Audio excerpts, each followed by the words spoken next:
எதிர்கட்சி தலைவர் அவர்கள். பேரவைத் தலைவர் அவர்களே, நான் கேட்டுக்கொள்வதெல்லாம் நீங்க இந்த மின்வெட்டு பிரச்சனையால தமிழ்நாட்டை இருட்டாக்கி முதலீடுகளை கோட்டை விட்டுறாதீங்கன்னா உங்களை எல்லாம் கேட்டுக்கொள்கின்றேன். அதே மாதிரி நம்முடைய மின்சாரத்துறை அமைச்சர் 2 நாட்கள் பொறுமையா இருங்க, 2 நாட்கள் பொறுமையா இருங்கன்னு சொல்லும் போது எனக்கு அடுத்த 2 நாட்களுக்கு தமிழ்நாட்டில் மின்சாரம் இருக்குமா இல்லையா, இல்ல நாங்க எல்லாம் பொறுமையா இருக்கணும்னு அதை சிம்பாலிக்கா சொல்றாரா அப்படிங்கிற சந்தேகம் எனக்கு இருக்கு. இன்னைக்கு எங்க பார்த்தாலும் அறிவிக்கப்படாத ஒரு மின்வெட்டாக இருக்கு. குடும்பங்கள்லாம் குழந்தைங்களை கூப்பிட்டு சாலை மறியலில் ஈடுபட்டு இருக்கிறாங்க. சில நாட்களுக்கு முன்பு எங்களுடைய திராவிட முன்னேற்ற கழகத்தின் சார்பாக ஒரு பொதுக்கூட்டம் அம்பத்தூர்ல ஒரு பொதுக்கூட்டம் ஏற்பாடு பண்ணியிருந்தோம். அங்க எங்களுடைய முன்னாள் அமைச்சர், இப்போ சட்டமன்ற உறுப்பினர் அண்ணன் தங்கம் தென்னரசு அவர்கள் சிறப்பு பேச்சாளராக போயிருந்தார். அவர் பேச ஆரம்பிச்சோடனே கரண்ட் கட் ஆயிடுச்சு. 30 நிமிஷம் வரைக்கும் காத்திருந்து நாங்க என்ன பண்ணிட்டோம், பொதுக்கூட்டத்தை அரசுக்கு எதிரான ஒரு ஆர்ப்பாட்டமா மாத்தி, கரண்டே வரல, ஆர்ப்பாட்டமா நடத்தி முடிச்சிட்டோம். அது மட்டும் இல்லை, இன்னைக்கு தமிழ்நாட்டில் பல்வேறு இடங்கள்ல, திருவண்ணாமலையில கிரிவல பாதையில மக்கள் போறப்போ தினசரி பவர் கட் பண்றாங்க. அவங்களுடைய பாதுகாப்பை இன்னைக்கு ஒரு மிகப்பெரிய ஒரு கேள்விக்குறியா ஆக்கி வச்சிருக்கு இந்த அரசு. செங்கல்பட்டு அருகே சூனாம்பேடுல கருப்பாயி அப்படிங்கிற 75 வயது மூதாட்டி, அவங்க உடம்பு சரியில்லை, வீட்டுல வெண்டிலேட்டர் சப்போர்ட்ல இருந்தப்போ பவர் கட் ஏற்பட்டு மூச்சு திணறி இறந்து போயிட்டாங்க. பவர் இல்லைன்னு தொகுதி எம்எல்ஏ போய் கேட்கலான்னு பார்த்தா எம்எல்ஏ யாருன்னு மக்களுக்கு தெரியல. நிறைய பேருக்கு இங்க இருக்கக்கூடிய எல்லாம், நான் தவறா சொல்ல, எல்லாமே புதுமுகங்கள். நமக்கே பாரு வெளில பார்க்கும்போது இவர் எம்எல்ஏவா இல்லையா அப்படின்னு தெரியல, உள்ள வந்தாதான் தெரியுது. முன்னெல்லாம் புயல் மழை நேரத்துல ஸ்கூலுக்கு லீவ் விடுவாங்க. ஆனா இந்த ஆட்சி அமைஞ்ச பிறகுதான் முதல் முறையா கரண்ட் இல்லைன்னு ஸ்கூல்ஸ்க்கு லீவ் விட ஆரம்பிச்சிருக்காங்க. சென்னை, பெரம்பூர் மற்றும் வியாசர்பாடியில கடந்த ஜூன் 9ஆம் தேதி அன்னைக்கு 4 தனியார் பள்ளிகளுக்கு கரண்ட் இல்லைன்னு லீவ் விட்டாங்க. முன்னாடி மழை வர்றப்பெல்லாம் ஸ்கூல் பசங்க டிவி ஆன் பண்ணி இன்னைக்கு ஸ்கூல் இருக்கா இல்லையான்னு தெரிஞ்சுப்பாங்க. ஆனா இப்பெல்லாம் டிவி ஆன் பண்ண முடியலன்னு தெரிஞ்சுக்கிறாங்க, சரி இன்னைக்கு கரண்ட் இல்லை, இன்னைக்கு ஸ்கூல் லீவ் தான் அப்படின்னு.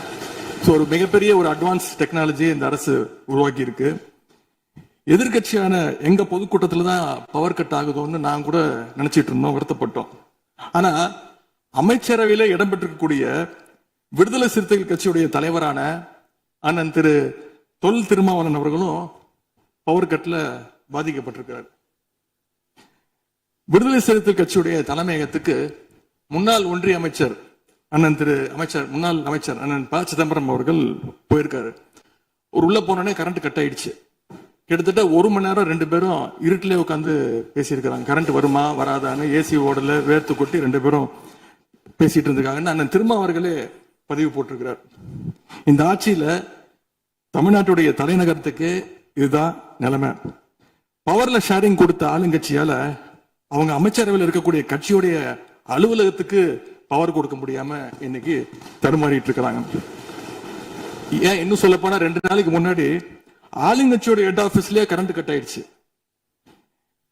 அப்போ அங்க வந்தவங்க எல்லாம் ஆளுங்கட்சியா இருந்தும் பனையூர்லயே பவர் இல்லையேன்னு புலம்பிட்டு போனதாக தகவல் வந்திருக்கு.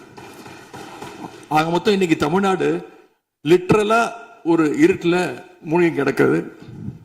மின்வெட்டால இன்னைக்கு பல நிறுவனங்கள் முடங்கி போயிருக்கு. குறிப்பா எம்எஸ்எம்இன்னு சொல்லப்படுற குறு சிறு நிறுவனங்கள் எல்லாம் என்ன பண்றதுன்னு தெரியாம புலம்பிட்டு இருக்கிறாங்க. ஏற்கனவே மேட்டூர்ல ஜூன் 12ஆம் தேதி நீங்க தண்ணி திறந்து விட்டுருக்கணும், திறந்து விடல. மின்வெட்டால மோட்டார் பம்ப் செட்டு மூலமும் விவசாயம் பண்ண முடியலன்னு விவசாயிகள் இன்னைக்கு போராடிட்டு இருக்கிறாங்க. மின்வெட்டுக்கு ஒவ்வொரு நாளும் ஒவ்வொரு விளக்கத்தை இந்த அரசு சார்பாக கொடுத்துட்டு இருக்கிறீங்க. லோடு அதிகமா இருக்குன்னு சொன்னாங்க. இன்னும் ஒரு படி மேல போய் இன்னைக்கு ஃபியூஸ் கேரியர் எடுத்துட்டு போயிடுறாங்கன்னு சொல்லிட்டு இருக்கிறாங்க. இப்படி சொன்னதும் இந்த ஆட்சிக்கு வெளியில இருந்து ஆதரவு கொடுக்கக்கூடிய மார்க்சிஸ்ட் கம்யூனிஸ்ட் கட்சியை சேர்ந்த எழுத்தாளர் திரு ஆதவன் தீட்சணை அவர்கள் ஒரு பதிவு போட்டிருக்கிறார். என்ன எழுதியிருக்கிறாரு, கேரியரின் உச்சத்தில் ஆரம்பித்து டிஃபன் கேரியர்ல போய் நின்று இன்னைக்கு ஃபியூஸ் கேரியர்ல முடிந்திருக்கக்கூடிய ஆட்சி அப்படின்னு திரு ஆதவன் தீட்சண்டே எழுத்தாளர், மார்க்சிஸ்ட் கம்யூனிஸ்ட் கட்சி அவர் சேர்ந்தவர் பதிவு போட்டிருக்கிறார். பவர் கட்டுக்கு இவங்க சொல்ற காரணங்கள் எதையுமே மக்கள் ஏத்துக்கலன்னு தெரிஞ்சதும் இவங்களோட வழக்கமான ஒரு ஆயுதத்தை கையில் எடுத்துட்டாங்க. என்ன தெரியுமா அது ஆயுதம்? எல்லாத்துக்கும் திமுக தான் காரணம் அப்படின்னு சொல்றது. இப்ப பவர் கட்டுக்கும் திமுக தான் காரணம்னு சொல்ல ஆரம்பிச்சுட்டாங்க. இப்படி பழி போடுறதுல காட்டுற வேகத்தை பவரை மீண்டும் கொண்டு வரதுல காட்டினா கொஞ்சம் சிறப்பா இருக்கும். எங்க ஆட்சியில ஏற்படாத மின்வெட்டு இந்த ஆட்சியில தொடர்ந்து இவ்வளவு அதிகமாக ஏற்பட என்ன காரணம்? அரசுடைய நிர்வாக திறமையின்மையா, இல்ல உண்மையிலேயே ஏதாவது டெக்னிக்கல் இஷ்யூஸ் இருக்கா? அப்படி ஏதாவது இருந்தா அதை தீர்க்க இந்த அரசுக்கு இன்னும் எத்தனை நாள் தேவைப்படும்? இந்த நிலைமை தொடராம இருக்க என்ன நடவடிக்கை எடுக்க போறீங்கன்னு முதலமைச்சர் அவர்கள் தன்னுடைய பதிலுரையில சொல்லணும். ஒரே ஒரு ஆறுதல், ஒரே ஒரு மகிழ்ச்சியான செய்தி என்னன்னா, ஆளுநர் உரையின் பொழுது சட்டமன்றத்தில் பவர் கட் ஆகல.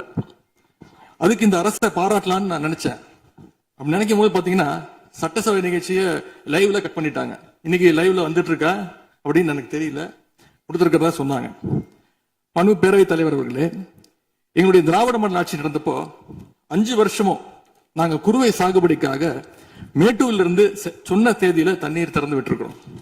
ஆனா புதிய அரசு ஆட்சிக்கு வந்திருக்கக்கூடிய இந்த சமயத்துல மேட்டூர் அணையில நீர் திறக்கிற அளவுக்கு அங்க தண்ணீர் இல்லை.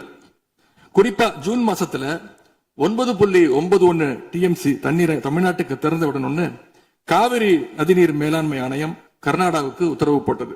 ஆனா இந்த நிமிஷம் வரைக்கும் அந்த உத்தரவை கர்நாடகா நிறைவேற்றல. அதை நிறைவேற்ற முதலமைச்சர் என்ன செய்ய போறாருன்னு பதிலுரையில சொல்லணும்.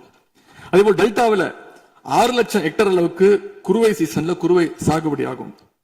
இந்த முறை மேட்டூர் அணையில தண்ணீர் திறக்காதனால அரசு அறிவிச்சிருக்கக்கூடிய குறுவை சிறப்பு தொகுப்பு ஸ்பெஷல் பேக்கேஜ் 134 கோடி ரூபாய்க்கு அறிவிச்சிருக்கிறீங்க. அது பத்தலன்னு இன்னைக்கு விவசாயிகள் போராடிட்டு இருக்கிறாங்க. சிறப்பு தொகுப்பு கஷ்டத்தை போக்காது, உரிய நிவாரணத்தை விரைவா அறிவிக்கணும்னு விவசாயிகள் எல்லாம் போராடிட்டு இருக்கிறாங்க. அதனால டெல்டா விவசாயிகளின் சார்பாக ஒரு கோரிக்கையை முதலமைச்சர் அவர்களுக்கு வைக்க விரும்புகிறேன். தமிழ்நாடு முழுக்க போராடிட்டு இருக்கக்கூடிய அனைத்து விவசாய சங்க பிரதிநிதிகளையும் அழைச்சு முதலமைச்சர் அவசரமாக ஒரு ஆலோசனை கூட்டத்தை நடத்த வேண்டும். காலதாமதம் இல்லாம விரைவா அந்த கூட்டம் நடத்தப்பட வேண்டும்னு கோரிக்கை வைக்கிறேன். அவங்களுடைய கோரிக்கைகளை நிறைவேற்றி கொடுக்கிறதுக்கான அனைத்து நடவடிக்கைகளையும் அரசு எடுக்க வேண்டும். விவசாயிகளுக்கு இன்னொரு பெரிய பிரச்சனையும் ஏற்பட்டிருக்கு. தேர்தலுக்கு முன்பு நீங்க சொன்ன வாக்குறுதி 5 ஏக்கர் வரைக்கும் நிலம் வச்சிருக்கிற விவசாயிகளுக்கு முழுமையான பயிர்க்கடி தள்ளுபடின்னு நீங்க தான் சொன்னீங்க. ஆனா விவசாயிகளை இன்னைக்கு சிறு குறு விவசாயிகள்னு பிரிச்சு அதுலயே நிறைய ஸ்லாப்ஸ் ஏற்படுத்தி வச்சிருக்கிறீங்க. 1 லட்சம் அளவுக்கு கடன் வாங்கி இருந்தா 5000 ரூபாய் வரைக்கும் தான் தள்ளுபடி கிடைக்கும் அப்படின்ற நிலைமையை இன்னைக்கு உருவாக்கி இருக்கீங்க. அதுக்கப்புறம் அதுலயும் ஒரு சேஞ்ச் கொண்டு வந்தீங்க. 75,000 ரூபாய் வரைக்கும் வாங்கினவங்களுக்கு முழு தள்ளுபடின்னு சொல்லி இருக்கிறீங்க. இப்போ அதுல இன்னொரு சேஞ்ச் என்னன்னா, ஒரே குடும்பத்தில் உள்ள 3 நபர்கள் வரை கடன் பெற்றிருந்தாலும் தற்பொழுது ஒரு குடும்ப அட்டைக்கு ஒரு வேளாண் கடன் மட்டுமே தள்ளுபடி செய்ய அரசாணை வழங்கப்பட்டிருக்கு. எங்களுடைய ஆட்சியில, கடந்த கால ஆட்சிகள்ல இதெல்லாம் முழு தள்ளுபடி கொடுத்திருக்கிறோம். எனவே அதையும் இந்த விவசாயிகளை இதுக்கு மேல குழப்பாம இந்த அரசு முடிவெடுக்க வேண்டும் என்று நான் கேட்டுக்கொள்கின்றேன். அரசினுடைய இந்த ஏமாற்று அறிவிப்பை கண்டிச்சு போராட்டம் நடத்தின விவசாயிகள் மேல தடியடியும் நடத்தியிருக்கீங்க. தேர்தல் பிரச்சாரத்தின் போது முதலமைச்சர் சொன்னாரு, எனக்கு இன்னொரு ஜென்மம் இருந்தா நான் விவசாயியா பிறக்கணும்னு ஆசைப்படுறேன்னு முதலமைச்சர் சொல்லியிருக்கிறார். ஆனா இன்னொரு பக்கம் விவசாயிகள் மேல தடியடியும் நடத்தியிருக்கீங்க. விவசாயியா பிறக்க இன்னொரு ஜென்மம்லாம் தேவையில்லை, எப்ப நினைச்சாலும் போய் விவசாயி ஆயிடலாம். ஆகவே வெற்று வார்த்தைகளால விவசாயிகளை ஏமாத்தாம இந்த அரசு செயல்படணும்னு நாங்க விரும்பி கேட்டுக்கொள்கின்றோம். மேட்டூர் அணையை திறக்காது, மேகதாது அணை பிரச்சனை, பயிர்க்கடன் தள்ளுபடியில ஏமாற்றம்னு இந்த 1 மாசத்துல மட்டும் விவசாயிகள் பல சோதனைகளை சந்திச்சிருக்கிறாங்க. இன்னும் பேரவைத் தலைவர் அவர்களே, இன்னொரு முக்கியமான விஷயம், இந்த ஆட்சியில அரசு பள்ளிகள்ல நடக்கிற கூத்தெல்லாம் பார்க்கும்போது ரொம்ப அதிர்ச்சியாக இருக்கின்றது. முன் எப்போதும் இல்லாத வகையில அரசு பள்ளிகளுக்குள்ள சட்டமன்ற உறுப்பினர்கள் போறாங்க. தப்பில்ல, போகணும், ஆய்வுகள்லாம் செய்யணும். ஆனா பள்ளி மாணவர்கள் மத்தியில மோசமான கருத்துக்களை கொண்ட பாடல்களை எல்லாம் ஒளிபரப்பி எல்லாரும் டான்ஸ் ஆட சொல்றாங்க. முதலமைச்சரோட போட்டோ மாற்றுறதோ பாடல் போடுறதோ இங்க பிரச்சனை கிடையாது. ஆனா அவங்க என்ன பாட்டை மாணவர்கள் மத்தியில போடுறாங்க அப்படிங்கிறது தான் இங்க இருக்கக்கூடிய பிரச்சனை. மாணவர்களுக்கு தன்னம்பிக்கையும் ஊக்கமும் அளிக்கிற மாதிரியான கருத்தான பாடல்களை போட்டா பரவாயில்ல. ஆனா சினிமா படங்கள்ல வர குத்து பாடல்கள், தவறான அர்த்தம் கொண்ட பாடல்கள் எல்லாம் குழந்தைகள் மத்தியில ஒளிபரப்பி அதை ஏற்கவே முடியாது. எனவே முதலமைச்சர் தலையிட்டு உடனே இதை நிறுத்தணும்னு கேட்டுக்கொள்கின்றேன். அடுத்து மிக முக்கியமான ஒரு பிரச்சனையை இந்த அரசின் கவனத்துக்கு கொண்டு வர விரும்புகிறேன். இன்னைக்கு தமிழ்நாட்டுடைய சட்டம் ஒழுங்கு நிலைமை எப்படி இருக்குன்னு செய்திகளை பார்த்தா அவ்வளவு கொடூரமாக இருக்கிறது. ஒரு மாசத்துல 200க்கும் மேற்பட்ட பாலியல் குற்றங்கள் நடந்திருக்கு. அதுல 100க்கும் அதிகமான குற்றங்கள் சிறுமிகள் மீதான பாலியல் வன்கொடுமைகள். ஜனநாயக நடைமுறைக்கு எதிராக குழந்தைகளை பயன்படுத்தி பெரியவங்க கிட்ட வாக்கு கேட்டார் என்று இருக்கக்கூடிய முதலமைச்சர். ஆனா அவர் ஆட்சியில குழந்தைகளுக்கும் பாதுகாப்பு இல்ல, பெரியவங்களுக்கும் பாதுகாப்பு இல்லைங்கிற நிலைமை இன்னைக்கு நடந்துட்டு இருக்கு. இந்த புதிய அரசு ஆட்சிக்கு வந்த ஒரு சில நாட்கள்லயே கோயம்புத்தூர்ல 10 வயது பெண் குழந்தைய பாலியல் வன்கொடுமை செஞ்சு கொலை பண்ணியிருக்கிறாங்க. முக்கியமா தமிழ்நாட்டையே உலுக்கிய ஒரு கேஸ், கும்மிடிப்பூண்டியில ஒரு 3 வயது குழந்தை பாலியல் வன்கொடுமை செய்யப்பட்டு புதர்ல வீசப்பட்டு அதன் பின்பு அந்த குழந்தை இறந்தும் போயிடுச்சு. இந்த சம்பவத்துக்கு நீதி கேட்டு அங்க இருக்கக்கூடிய மக்கள்லாம் போராட்டத்துல இறங்கிட்டாங்க. கோயம்புத்தூர்லயும் சரி, கும்மிடிப்பூண்டியிலும் சரி, 2 சம்பவத்திலுமே மரணமடைஞ்ச குழந்தைகளுடைய உடலை பெற்றோர்கிட்ட முறையா கொடுக்காம வேற இடத்துல காவல்துறை மூலமாகவே அடக்கம் பண்ணிருக்கிறாங்க. இதையெல்லாம் பாக்குறப்போ நாம இன்னைக்கு தமிழ்நாட்டில் தான் இருக்கிறோமா, இல்ல உத்தரப்பிரதேசம், மத்திய பிரதேசம் மாதிரி வடநாட்டில் இருக்கோமான்னு எங்களுக்கு சந்தேகம் வருது. சிங்கப்பெண் படைன்னு ஒரு திட்டத்தை முதலமைச்சர் அவர்கள் தொடங்கினார். அந்த திட்டம் வந்த அடுத்த நாளே காவல்துறை சேர்ந்த ஒரு பொண்ணுக்கு 3 பேர் பாலியல் தொல்லை கொடுத்திருக்கிறாங்க. சென்னை மற்றும் சுற்றுப்புறங்கள்ல மட்டும் கடந்த ஜூன் 12ஆம் தேதி 24 மணி நேரத்துல 12 பாலியல் வன்கொடுமை கேசஸ் ரிப்போர்ட் ஆயிருக்கு.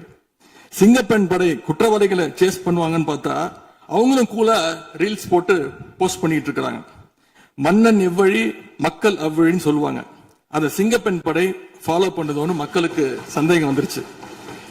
இந்த ஒரு மாசத்துல நடந்த குற்ற சம்பவங்களை எல்லாம் எடுத்து பார்த்தா பெரும்பாலான குற்றவாளிகள் ஆளுங்கட்சியை சேர்ந்தவங்களாவே இருக்கிறாங்க.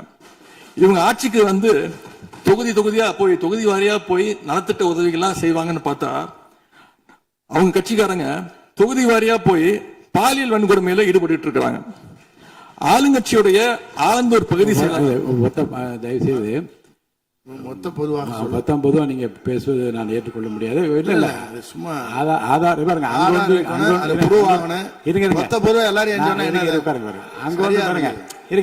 உட்காருங்க. அங்கொன்று இருங்க, அங்கொன்றும் இங்கொன்றுமாக சில நிகழ்வுகள் நடந்திருந்து அதில் ஆளுங்கட்சி இருந்திருந்தால் கூட மாண்பு முதலமைச்சர் நடவடிக்கை எடுத்துட்டு செய்தியில் வந்து கொண்டுதான் இருக்கு. நான் பத்திரிகைகளை பார்க்கிறேன். அதனால் குறிப்பிட்டு இந்த இடத்தில் இந்த கட்சிக்காரர் என்று நீங்கள் பெயர் குறிப்பிட்டு பேசினா அதை ஏற்றுக்கொள்வதை எனக்கு ஆட்சேபனை இல்லை. பொதுவாக பேசுவதை தவிர்க்க வேண்டுகிறேன். அவை குறிப்பிட்டு அது மட்டும் நீக்கப்படுகிறது. ஆளுங்கட்சியுடைய ஆலந்தூர் பகுதி செயலாளர் பேர் குறிப்பிட்டு சொல்றேன்.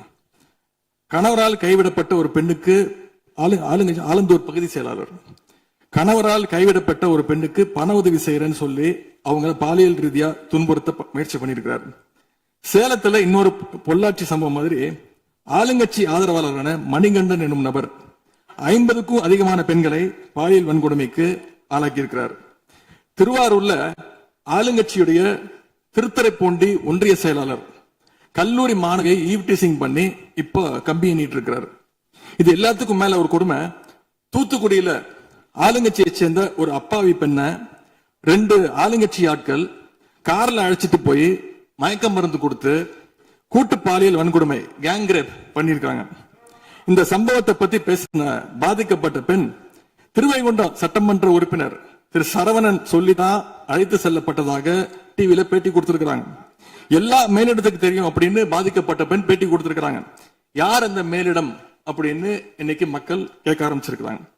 தனக்கு நேர்ந்த கொடுமையை ஆளுங்கட்சியினுடைய அமைச்சர்கள் 2ஆம் கட்ட 3ஆம் கட்ட தலைவர்கள் கிட்ட சொன்னதாகவும் பாதிக்கப்பட்ட பெண் இன்னைக்கு சொல்லியிருக்கிறாங்க.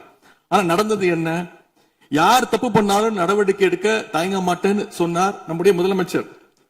ஆனா இந்த சம்பவத்துல குற்றம் சாட்டப்பட்டுள்ள சட்டமன்ற உறுப்பினர் மேல என்ன நடவடிக்கை எடுத்தாங்கன்னு தெரியல. அதுக்கு மாறா பாதிக்கப்பட்ட பெண்ணை கட்சியிலிருந்து நீக்கி இருக்கீங்க. இதுக்கு பேர் தான் மாற்றமா? இதுக்கு பேர் தான் தூய சக்தியா அப்படின்னு மக்கள் கேட்கிறாங்க. முதலமைச்சர் அவர்களே, மாண்பு பேரவைத் தலைவர் அவர்களே, நம்முடைய முதலமைச்சர் அவர்கள் 6 மாசம் டைம் எடுத்துட்டு வந்து சட்டம் ஒழுங்கை நிலைநாட்டுற வரைக்கும் நாங்க காத்துக்கிட்டு இருக்க முடியாது, நாடும் தாங்காது. இதை பத்தி கேள்வி எழுப்பினா கூட காவல்துறைக்கு பொறுப்பு வைக்கக்கூடிய முதலமைச்சர் எதுவும் பேச மாட்டேங்கிறார். To remain silent in the face of evil is itself evil அப்படின்னு ஒரு பழமொழி உண்டு. அது யாருக்கு பொருந்ததோ இல்லையோ இந்த அரசுக்கு சரியாக பொருந்தது. ஆகவே முதல் வேலையா சட்டம் ஒழுங்கை காப்பாற்றுறதுக்கு முக்கியத்துவம் கொடுத்து இந்த அரசு நடவடிக்கை எடுக்கணும்னு கேட்டுக்கொள்கிறேன்.